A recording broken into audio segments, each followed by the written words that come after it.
Hindi nostalgia ang dahilan kung bakit nawalan na ng mga rider ang Harley-Davidson. Mathematics talaga ang tunay na tumapos sa kanilang paghahari. Sa nakalipas na taon, 20% ng merkado ng big bikes ay lumipat na sa nag-iisang karibal, ang Honda. Habang ang mga loyalista ng Harley ay gumagastos ng higit sa $25,000 para sa mga motor na puno ng classic feel pero kulang sa bagong teknolohiya, ang Honda naman ay naglabas ng 10 modelo na may kalahating presyo, mas magaan, mas mabilis at mas matalino. Ang mga motor na ito ay hindi lang basta alternatibo, sila na mismo ang bagong pamantayan ng modernong performance at practical luxury sa kalsada. Mula sa mga touring beast na kayang tumakbo ng libo-libong kilometro ng walang pagod hanggang sa mga compact adventure bikes na kayang sumabak sa bundok o buhanginan, binago ng Honda ang larong matagal ng hawak ng Harley. Kaya naman sa video na ito, pag-uusapan natin ang mga motor na tumapos sa karera ng Harley. Pero bago tayo magsimula, huwag kalimutang i-like ang video na ito. Malaking bagay na ito para sa aming mga content creator. Maraming salamat at ngayon simulan na natin. Honda NT1100 DCT. Ang Honda NT1100 DCT ay isang touring bike na may tapang kagaya ng Harley pero kalahati lang ang presyo. Habang nagsisimula ang mga touring model ng Harley-Davidson sa $25,000, ang NT1100 DCT ay may presyong $11,899 lang. Ngayon isipin mo, halos kalahati ang presyo pero mas magaan, mas matipid at mas maraming teknolohiya. Sa ilalim ng tangke nito, may 1,084 cubic centimeter liquid-cooled parallel twin engine na galing pa sa kilalang Africa Twin, isang adventure bike na subok na sa tibay. Kaya nitong maglabas ng 101 horsepower at 86.2 pound-feet of torque, mas malakas pa sa mga entry-level na tourers ng Harley. Ang bigat, nasa 547 pounds lang, kumpara sa halos 820 pounds ng Harley. Ramdam mo agad ang gaan nito sa traffic, sa likuan at lalo na sa mga long ride kung saan mas kaunting pagod ang mararanasan mo. Isa sa mga pinakakahanga-hangang feature ng NT1100 DCT ay ang dual clutch transmission o sistema kung saan wala kang kailangang ipitin na clutch lever. Hindi mo kailangang mano-manong magpalit ng gear dahil automatiko itong gumagawa ng perpektong shift para sa iyo. Pwede mong i-drive sa normal mode, maging mas agresibo sa sport mode, o gamitin ng paddle shifters kung gusto mong ikaw mismo ang may control sa bawat gear. May kasama rin itong 6-axis inertial measurement unit, isang high-tech na sensor na mino-monitor ang galaw ng motor, mula sa traction at pagpepreno hanggang sa pagkiling ng katawan habang lumiliko. Ibig sabihin mas matalino at mas ligtas ang biyahe mo, isang feature na wala sa mga motor ng Harley sa ganitong presyo. Sa aspeto ng comfort, hindi rin nagtipid ang Honda. May malawak at makapal na upuan, adjustable na windscreen, heated grips at cruise control. Kaya kahit maglakbay ka ng ilang oras, komportable ka pa rin. May wind deflectors din para protektahan ang braso at binti sa bugso ng hangin. At Showa suspension system na kayang sumalo ng lubak nang hindi binabawasan ng liksi ng motor. Pagdating naman sa tipid, panalo rin ng Honda. Kaya nitong umabot sa halos 50 miles per gallon, habang ang Harley ay nasa pagitan lang ng 35 hanggang 38. Sa 5.3 gallon fuel tank, makakatakbo ka ng halos 250 miles bago mo kailanganing magpagasulit. Mas kaunting stop, mas mahabang ride, mas sulit ang bawat biyahe. Sa front may 12.3-inch TFT touchscreen display na may Apple CarPlay at Android Auto para sa navigation at entertainment. Ang storage space nito ay sapat para sa isang full-face helmet. At kahit lagyan mo ng panniers, nananatiling sleek ang disenyo ng motor. At dahil kilala ang Honda sa reliability at mababang maintenance cost, hindi lang ito matalinong bilihin. Isa rin itong investment para sa mahabang panahon. Sa presyong mas mababa sa $12,000 o $13,258 kung may kasamang panniers, ang NT1100 DCT ay patunay na hindi kailangang gumastos ng milyon para maranasan ang tunay na premium touring experience. At ang nakakatuwa rito, hindi pa dito nagtatapos ang laban. Dahil sa susunod na modelo, mas lalo pang pinatindi ng Honda ang tapang, bilis at disenyong magpapalingon talaga sa kahit sinong rider sa daan.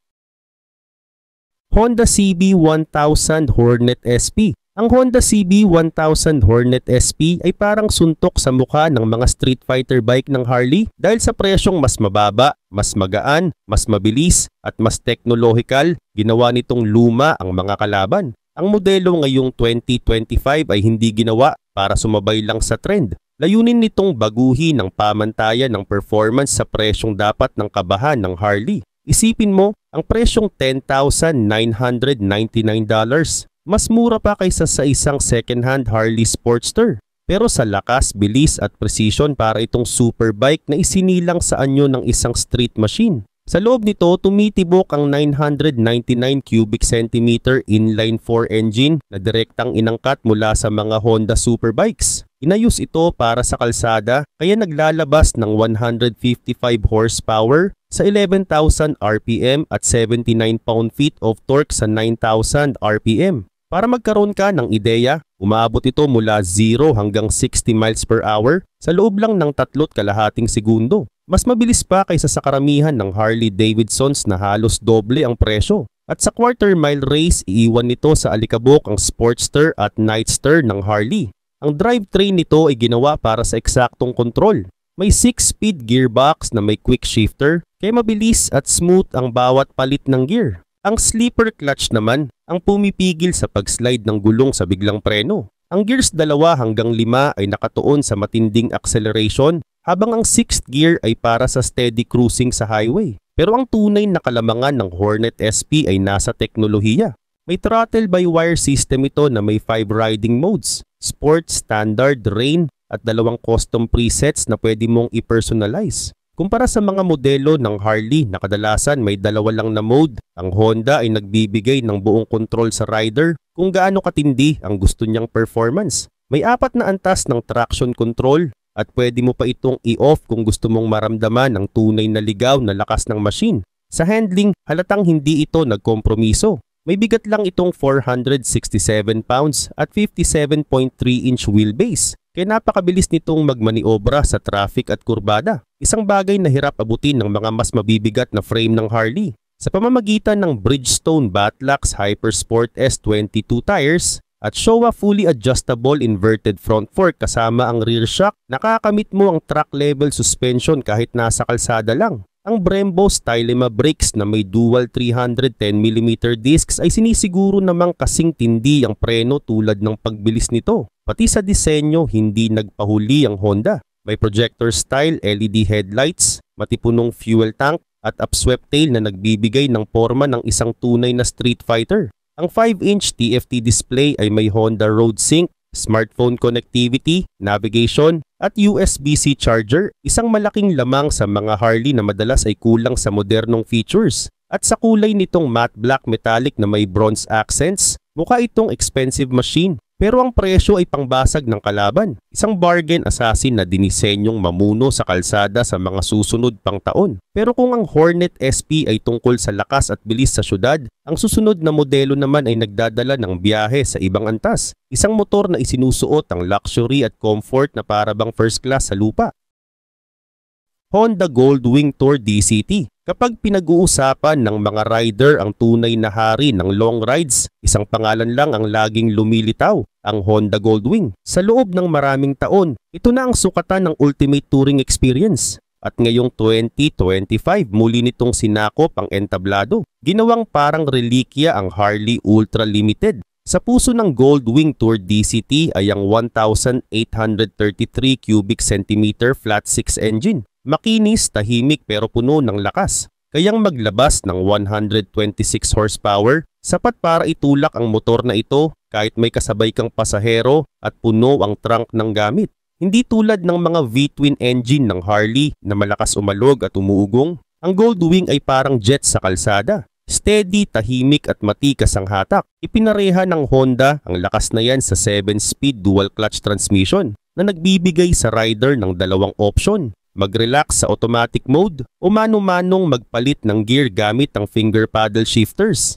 At may dagdag pa ang walking mode, isang feature na nagbibigay daan para gumapang ang motor papasok sa paradahan ng kusa na mas madali pang imaniobra kaysa sa ilang Harley Sportster. Sa puntong yan palang hirap na ang mga kalaban makahanap ng dahilan. Pagdating sa comfort, dito tuluyang ibinaon ng Honda ang Harley. Ang double wishbone front suspension nito ay parang fini-filter ang bawat lubak bago pa maramdaman ng rider. Ang electronically adjustable rear suspension naman ay automatikong nag-a-adjust depende sa bigat ng karga. May heated seats, heated grips at adjustable windscreen, kaya kahit daan-daang kilometro ang biyahe, parang first class flight sa dalawang gulong. Ito ay hindi lang transportasyon, ito ay luxury on two wheels. Sa storage at teknolohiya, mas malayo pa ang agwat. Kaya nitong lamunin ang 110 liters ng bagahe. Samantalang ang Harley Ultra Limited ay hanggang 67 liters lang. May 7-inch TFT touchscreen display ito na may Apple CarPlay at Android Auto, habang ang mga rider ng Harley ay madalas pang mag-struggle sa laggy infotainment system. Sa Goldwing tuloy-tuloy ang koneksyon mula sa musika, navigation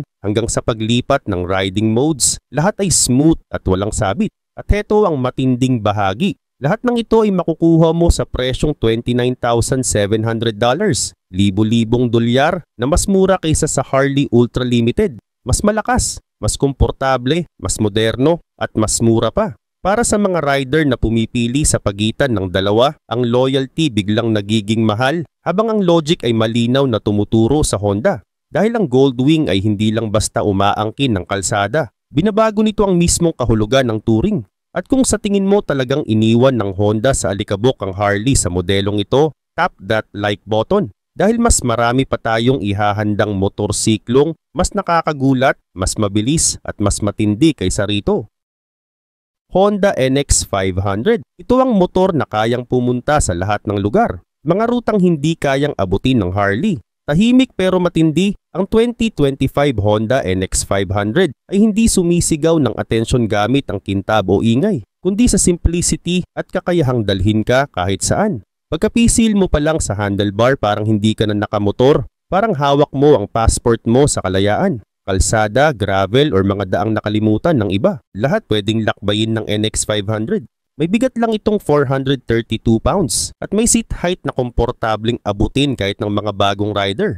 Ibig sabihin ito ay adventure bike na walang halong pangamba. Pinapatakbo ito ng 471 cubic centimeter parallel twin engine na nagbibigay ng 47 horsepower. Sapat para sa anumang sitwasyon. May steady pull para sa paakyat na daan. May lakas sa mid-range para sa highway at smooth na lipat ng gear sa tulong ng 6-speed gearbox na may sleeper clutch na pumipigil sa pag-slide ng gulong kapag bigla kang nagpreno. Maaring mas malalaki ang machine ng Harley pero pinapatunayan ng Honda na ang tunay na lakas ay nasa versatility. Sa front may Showa inverted forks na may halos 6 inches of travel, kung kaya't nagagawang sipsipin ang mga lubak kahit sa off-road. May ProLink rear shock switchable ABS at 19-inch front wheel para sa matatag na handling kahit magpalit ang tipo ng kalsada. Sa lungsod, dumudulas ito sa traffic. Sa probinsya, nilalamon ang mga lubak at sa mga trail, nananatiling matatag kahit sa alikabok at bato. Dito mo marirealize, ang adventure bikes ay para sa kalayaan, hindi para sa parada. Pagdating sa tipid, ibang klase rin. Umaabot ito ng 62 miles per gallon at may range na hanggang 200 miles bago magpagas ulit. Habang humihinto na ang mga big bikes sa gilid, ang NX 500 ay tuloy pa rin ang biyahe. Sa disenyo, moderno at matalim. May LED headlights, sharp fairing design at full-color TFT screen na may smartphone connectivity, navigation, traction control at USB-C port. Sa dami ng features na yan, parang biro na lang ang tawag na entry-level bike. At ang pinakamagandang bahagi, lahat ng ito ay nasa presyong $7,999. Mas mura pa kaysa isang used Harley Sportster. Hindi lang gumagawa ng motor ang Honda, gumagawa sila ng bagong henerasyon ng adventure riders. Mga rider na minsang nawala sa Harley, pero muling nabuhay ang sigla sa bawat liko ng kalsada. At kung sa NX 500 ay kayang pumunta ang Honda sa lahat ng lugar na hindi kayang abutin ng Harley, ang susunod na modelo naman ay dadalhin ka na sa lampas na sa kalsada pang malupitan na ito. Honda Transalp XL 750. Karamihan sa mga cruiser, humihinto pagtapos na ang sementadong kalsada. Pero ang 2025 Honda Transalp XL 750, doon pa lang nagsisimula ang biyahe. Hindi lang ito basta motor, ito ang passport ng Honda papasok sa mundong halos dinagalaw ng Harley, ang mundo ng adventure bikes. At dahil doon niyayanig nito ang buong industriya. Bilang isang middleweight class adventure bike, pinagsasama ng Transalp ang liksi ng city ride at tibay ng off-road. Ito ang tipo ng motor na kayang magmaneobra sa masisikip na kalsada, lumusong sa gravel, at umakyat sa mabatong bundok, lahat ng walang kahirap-hirap. May dala itong 755 cubic centimeter parallel twin engine na naglalabas ng 90 horsepower. Makinis sa mababang takbo pero matindi kapag binigla mo ang silinyador. May kasamang sleeper clutch at quick shifter kaya bawat lipat ng gear ay suwabe, mapa-highway man o paakyat sa mataas na trail. Ginawa rin itong user-friendly. May bigat lang itong 459 pounds at may adjustable seat height para sa komportabling upo kahit sa matagal na biyahe. Hindi mo kailangang ipilit kontrolin ng motor. Ikaw mismo ang may hawak ng sitwasyon. Sa front may Showa 43mm inverted forks at sa likod ay Prolink suspension na kayang sumalo ng matitinding lubak habang nananatiling kontrolado ang paggalaw. Sa preno naman may dual disc brakes sa front, single disc sa likod at ABS na pwede mong i-off kung off-road mode ang biyahe. Ang mga hooked wheels, 21 inches sa harap at 18 inches sa likod, ay nagbibigay ng solidong kapit mapaputikan man o sementado ang daan. At dahil importante ang range sa mga gala sa bundok, may 4.5 gallon fuel tank ito na kayang tumakbo ng hanggang 250 miles bago mag-refuel. Sapat yan para maglibot ng isang buong araw sa kabundukan ng walang alalahanin. Sa cockpit, moderno at kumpleto sa equipment. May 5-inch TFT screen na may Honda Road Sync, ride modes, navigation map, music control at phone calls.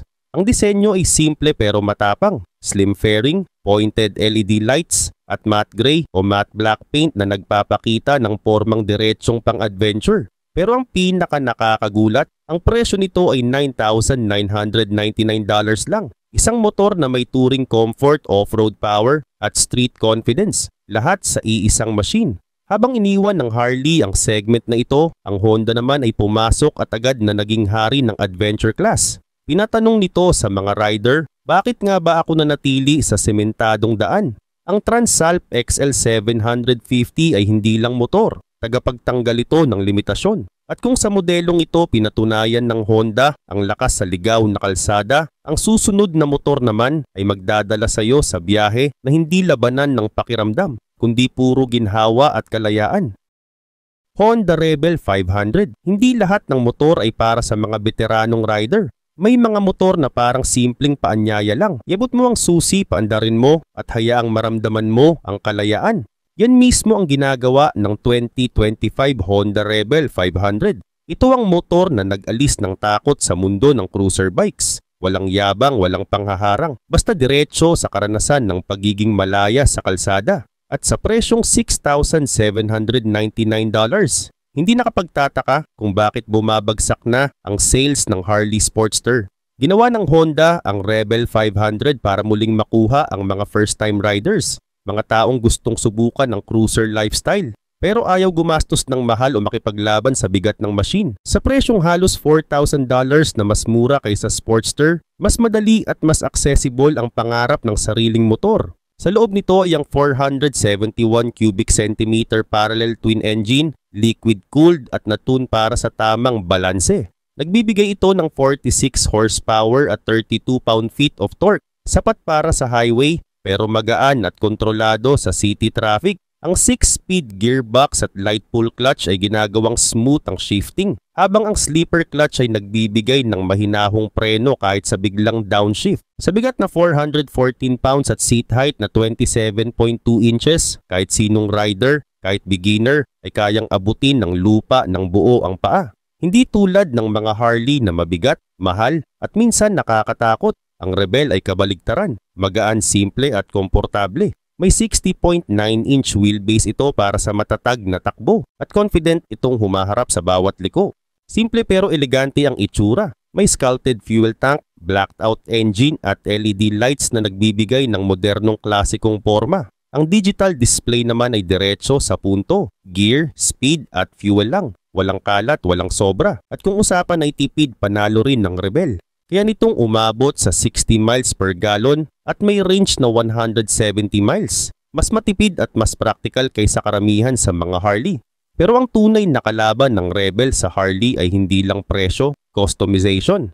Pwede mo itong gawing bobber, cruiser o touring bike sa sarili mong estilo. May mga saddlebags, windscreen, bobber seat at exhaust options. Lahat available sa murang halaga, hindi tulad ng expensive accessory catalog ng Harley. Ibig sabihin pwede mong i-personalize ang Rebel mo nang hindi kailangang doblehin ng presyo ng motor. May dalawang kulay na pagpipilian, matte black metallic at pearl smoky gray. Kaya anuman ang personality mo, may Rebel na babagay sa'yo. Ang Rebel 500 ay hindi lang motor para sa beginner. Ito ang gateway cruiser na tumatalo sa Harley sa presyo, maintenance at sa kalayaang maging sarili mong rider. At kung ang Rebel ay nagdala ng simplicity at accessibility sa cruising world, ang susunod na machine ng Honda ay tatama sa pinakasagradong teritoryo ng Harley. Ang retro style na may tunay na kaluluwa. Honda SC500. Sa loob ng maraming taon walang makakaila. Ang Harley-Davidson ang hari ng retro style. Ito ang motor na parang nabuhay mula sa nakaraan. Dala ang tunog at forma ng lumang panahon. Pero ngayong taon tinalo sila ng Honda sa sariling laro. Ang Honda SC500 ay parang nilikhang sagot sa tanong, paano kung magawa mo ang retro look pero mas simple, mas moderno at kalahati ang presyo? Kinuha ng Honda ang formula ng Harley, tinanggal ang sobrang palamuti at iniwan lang ang style, soul at freedom na hinahanap ng bawat rider. Sa unang tingin mukha itong lumabas diretso mula sa 70s. May round na LED headlight, mataas na exhaust pipe, Dunlop knobby tires at tindig na parang galing sa panahon ng mga klasikong scrambler. Pero huwag kang palilin lang, sa ilalim ng retro hitsura may modernong halimaw na nakatago. May 471 cubic centimeter liquid-cooled parallel twin engine ito na nagbibigay ng 47 horsepower at makinis na torque. Sakto para sa city traffic, highway cruising o kahit mag-venture sa gravel. May bigat lang na 423 pounds, kaya madaling sakyan kahit ng baguhang rider. Pero nagbibigay pa rin ng tunay na thrill para sa mga veterano. Ang 6-speed gearbox nito ay preskong presko sa bawat lipat. Habang ang sleeper clutch ay nagbibigay ng smooth at kontroladong preno. Walang kaba, walang sablay. At heto ang tunay na sampal sa Harley. Ang presyo, nasa $6,799 lang ito. Halos kalahati ng Harley Nightster, isang motor na mas mabigat, mas malakas sa gasolina at para sa merkadong unti-unti nang kumukupas. Habang si Harley ay nagbebenta ng heritage, si Honda naman ay nag-o-offer ng style, kalayaan at praktikalidad nang hindi pinapabigat ang bulsa. At hindi lang yan, ang SC500 ay ginawa para sa customization. Pwede mong dagdagan ng saddlebags, palitan ng upuan o maglagay ng windscreen. Bawat piraso ay disenyo para maging personal na motor mo. Ito ang parehong custom spirit na ipinagmamalaki ng Harley sa loob ng mga dekada. Ngayon abot na ng mas maraming rider at ang mga numbers nagsasalita na mismo. Habang bumabagsak ang sales ng Harley ng 53% nitong nakaraang quarter, tahimik namang nagdo-dominate si Honda sa Amerika na may mahigit 400,000 units sold kumpara sa 95,000 lang ng Harley. Ibig sabihin, ang SC500 ay hindi lang mas maganda. Isa itong knockout punch. Hindi na lang nakikipagkumpetensya ang Honda sa merkado ng Harley. Inaagaw na nito ang trono. Patunay ang SC500 na ang retro style ay hindi na pag-aari ng Milwaukee. At kung natalo ang Harley sa mismong larong sila ang gumawa, ano pa kaya ang kinabukasan ng kanilang imperyo?